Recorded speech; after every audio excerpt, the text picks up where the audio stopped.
Hello and welcome back to Trash It. And a big congratulations to every woman out there. Today is the International Women's Day.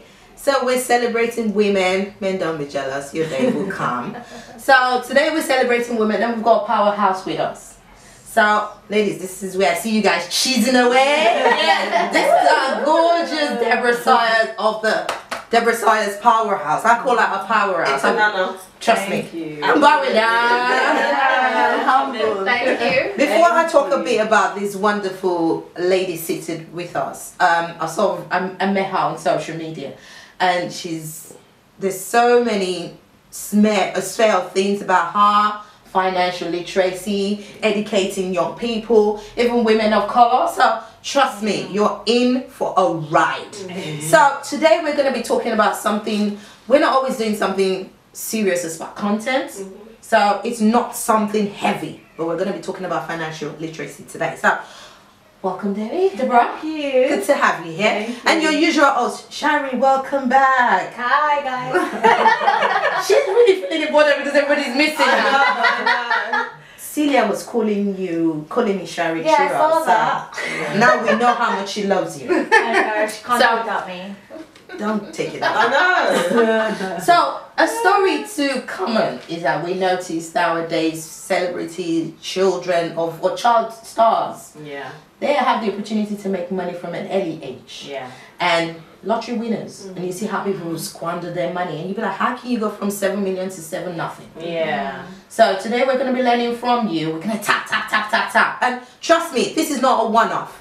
We've been lucky to Scott Deborah to come anytime we choose it, so trust me, big things, and congratulations on the Huffington Post. Thank you. This woman is well known internationally, so we're going to be tapping off you today. Fashion wise, it tells you you can't just save and not look cool. So the obvious question, what is financial literacy? Thank you. First of all, I want to just say a big thank you for having me on your show. I do appreciate it. I'm quite humbled by it as well. So financial literacy or education really is just being aware. It's simple. It's not maths. It's not numbers alone. It's everything. It's a bit of numeracy. It's a bit of the social aspect. It's a bit of society. It's a bit about everything. It's a bit of, it's everything. But basically what it is just being skillful with your money. Being skillful, being knowledgeable about it. Know what's coming in, know what's going out, know what you need, know what you want. Enjoy it. It's not about being tight-fisted, can't spend my money because I want to be financially smart. No, it's about just understanding, just being aware where it comes to money. And how did you get about this? Because I know it's not something you pick on a whim. Did you get this growing up, or was there a situation that made you think, well, I need to be more skillful, or I need to be mindful of how I spend my money? Good question. Very good question. Well, like most of us, we're women of color, right?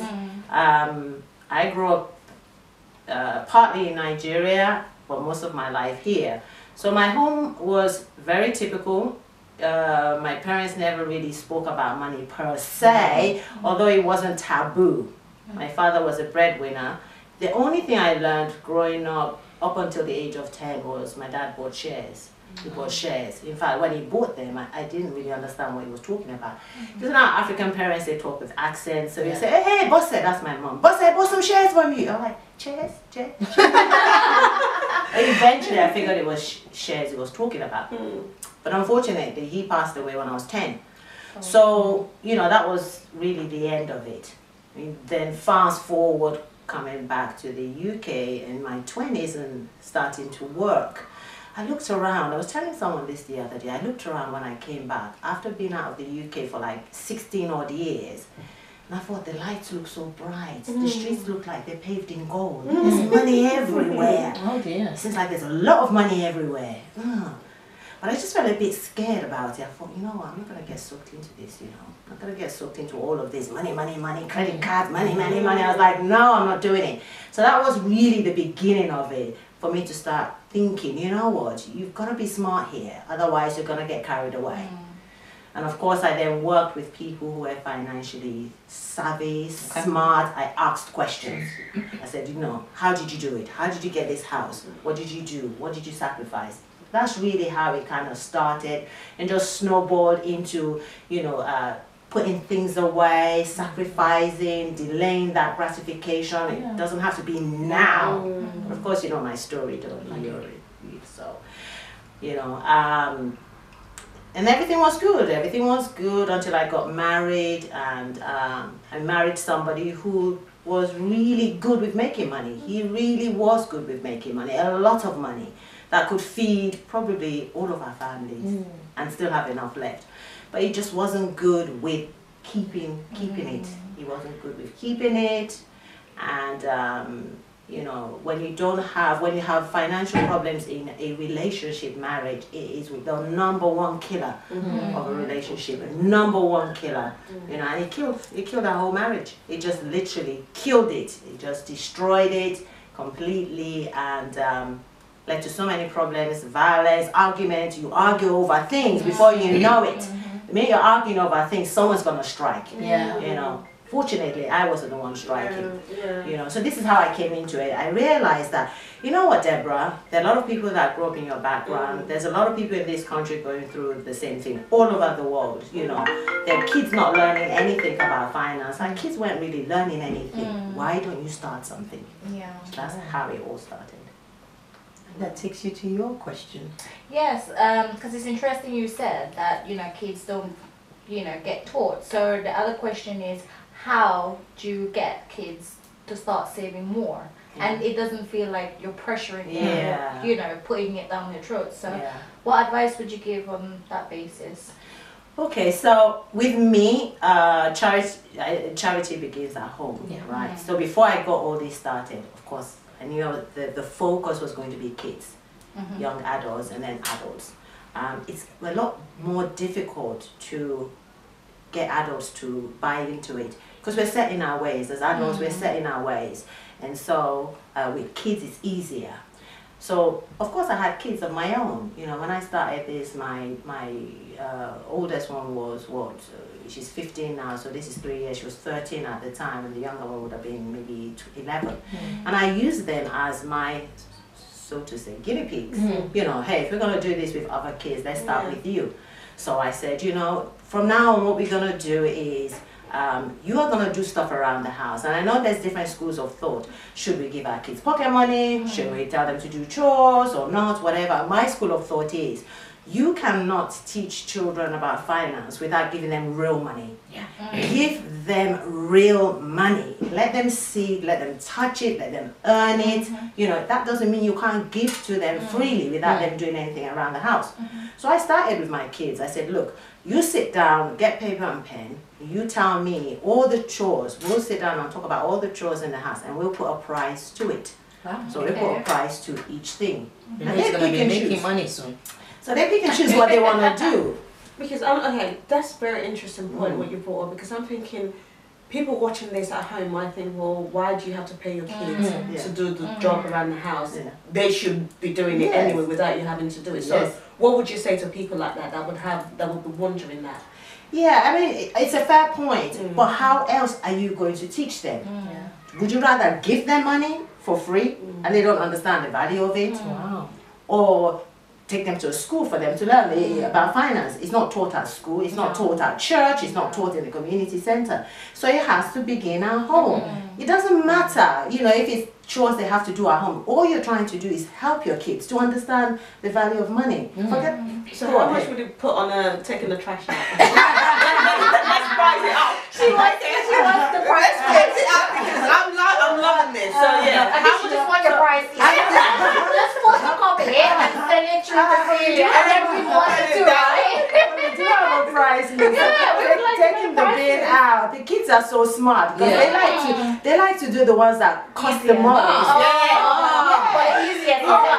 So my younger one, she doesn't like doing anything. I'm gonna put on large. She doesn't like doing any chores, right? So she hardly does anything. But the older one likes money. Yeah. She likes money. So for putting the bin out, I think it's like 50p. Okay, good. I like that. Yeah. So it's not about like £5.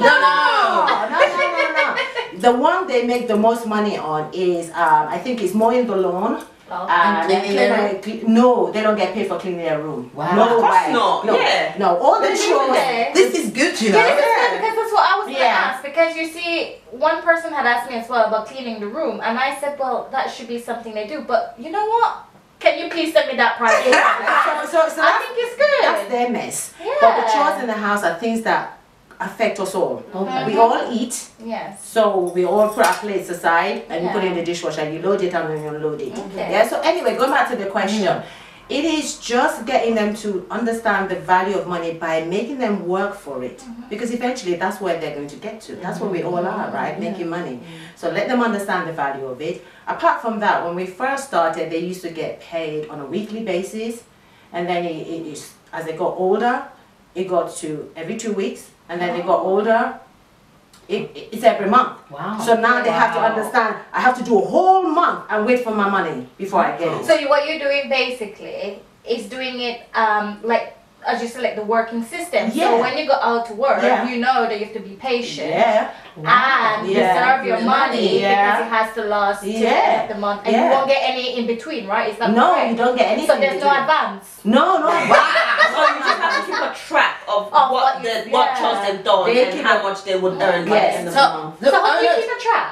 I think the onus of responsibility will be on the child. Yes, they keep it because they want their money. Oh, They want wow. their money. So we have a book in the kitchen. When they've done their chores, they go there, they write down everything they've done for January, February. Today is the 2nd of March. Okay. So payday was the 28th of Okay. February. Yeah. So I forgot sometimes mommy tries to like, oh, maybe. You know?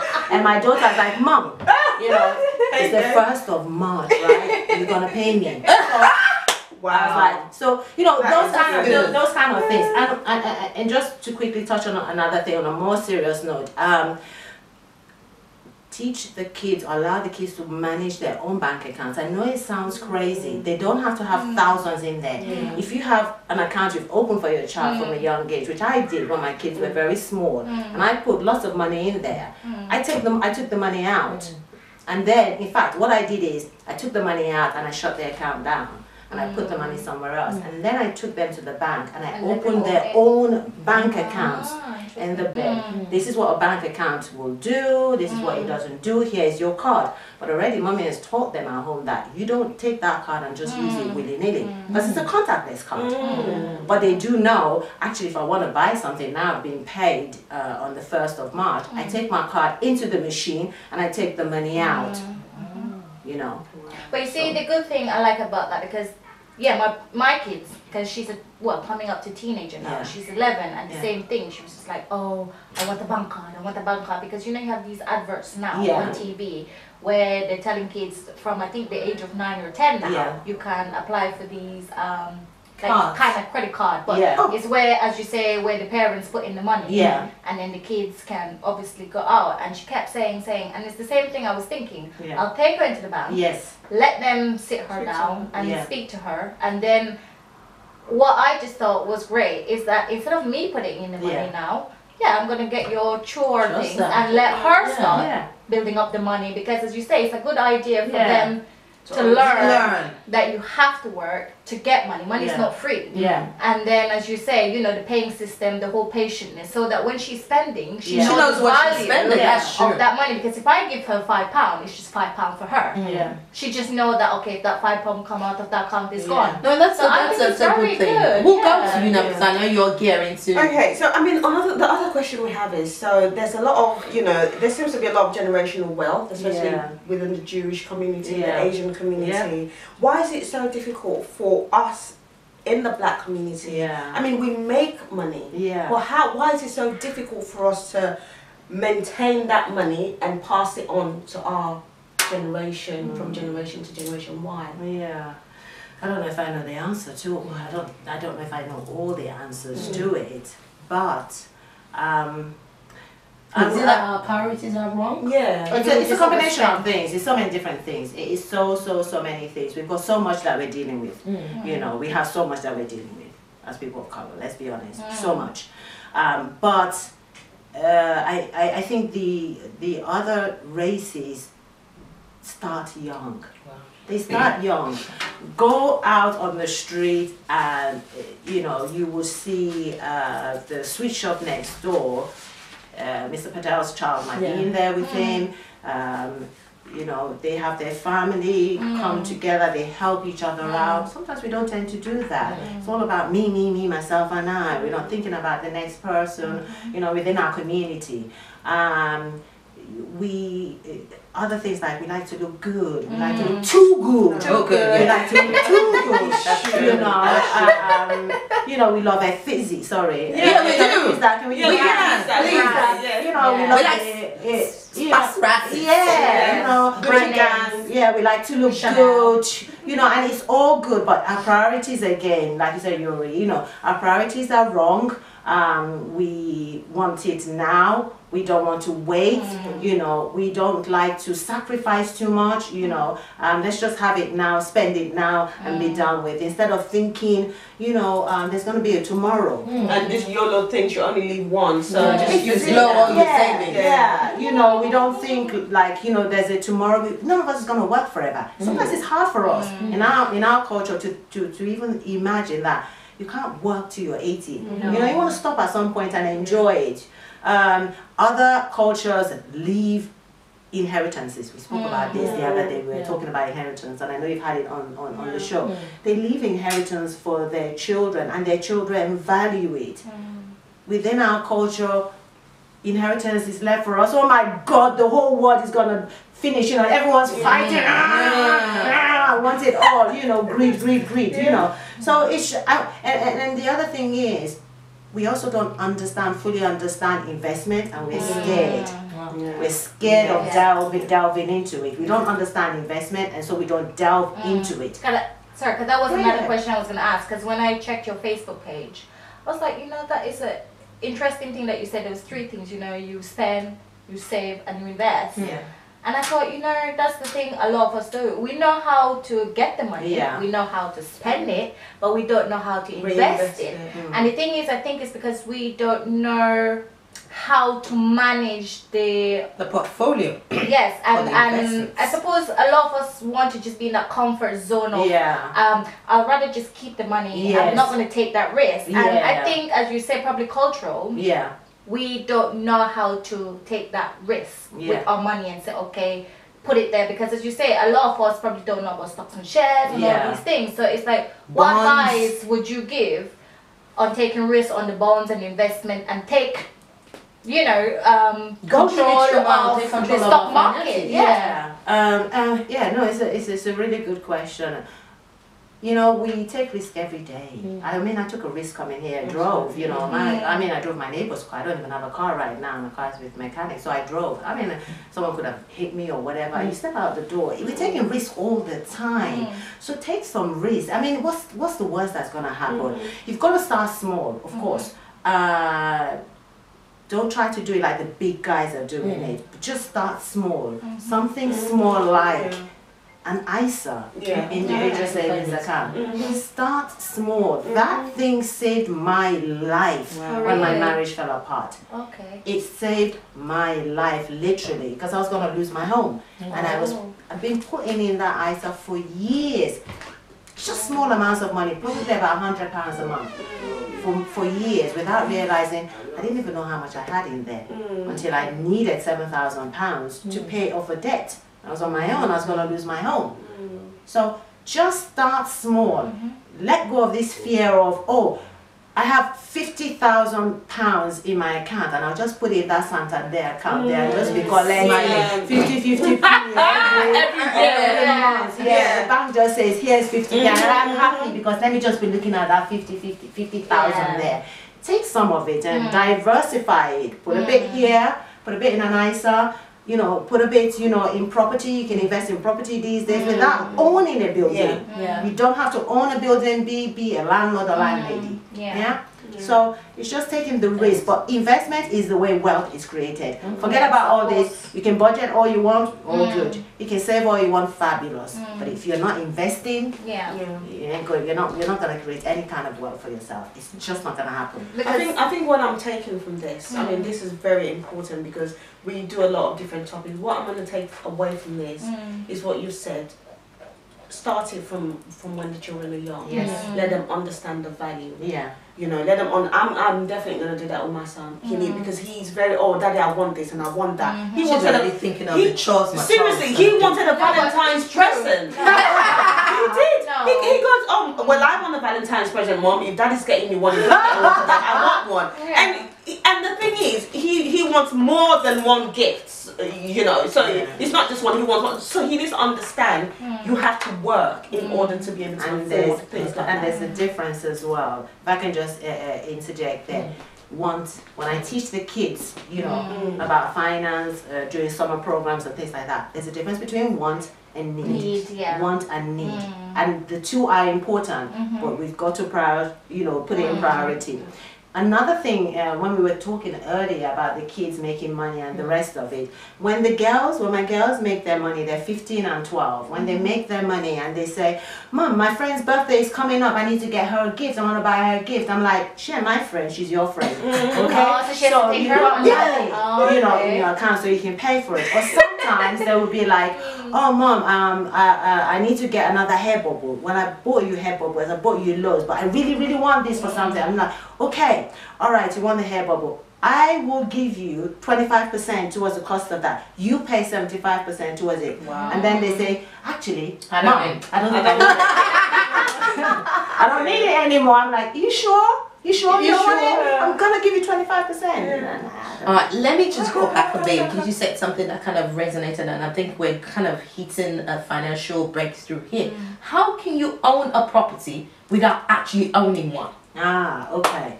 So the way you own a property without owning one is there are so many crowdfunding opportunities out there where, let's say you will have a man who is into, or a property developer. They're called property developers. That's their job. Because I come from a housing background, this is something that I'm quite familiar with. So they're property developers who go around looking for either disused properties, old properties, vacant land, and they will purchase it. They know that if they can get houses on that piece of land, and you know every time you look around, houses are being built all the time. They know that if they build properties on that piece of land, they are going to make a fortune. The thing about these property developers is that they don't have the finance to be able to build the whole property themselves. So what they will do is they will set up a sort of crowdfunding, and you, Shari, and you, Yuri, and Celia, we will all come together and put money towards it. They will give us a percentage in return for having our money for 12 months or 18 months, and then they will build those properties. Those properties will be sold off plan before they even build. Nobody buys property when it's fully built. And you look around London, just look around London. So many of those things go on. So that's how you get into property without being a landlord or landlady. I like to dabble in real properties, but I also like to dabble in those kind of things. So they give you the money, a certain percentage from the sales amount? No. So when you, so let's say they needed 5 million to develop the whole building. They put the word out, you join the crowdfunding, and then you would say, actually, all I can afford towards this 5 million is 500 or 5,000 or 2,000. Everybody will get a fixed interest on the capital they put in there.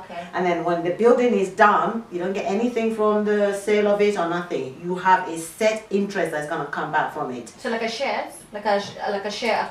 Not a share, interest. A return on your investment. So it's basically called a return on your investment. You put 5,000 in, they will give you 8% of your 5,000, which is fixed. Yeah. Trust me. And then at the end of the 18 months, you get your 5,000 back plus your 8%. Wow. And then the way you do it is you keep rolling it. This is why that's the way you're creating wealth. You don't then take your 5,000 and say, I'll go blow it.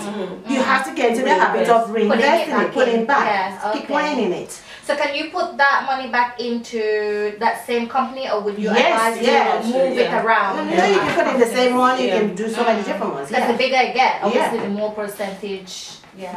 Guys, I know we're all tapping into Deborah, and I can tell you that we will at some point have her come back. So this is to whet everyone's appetite.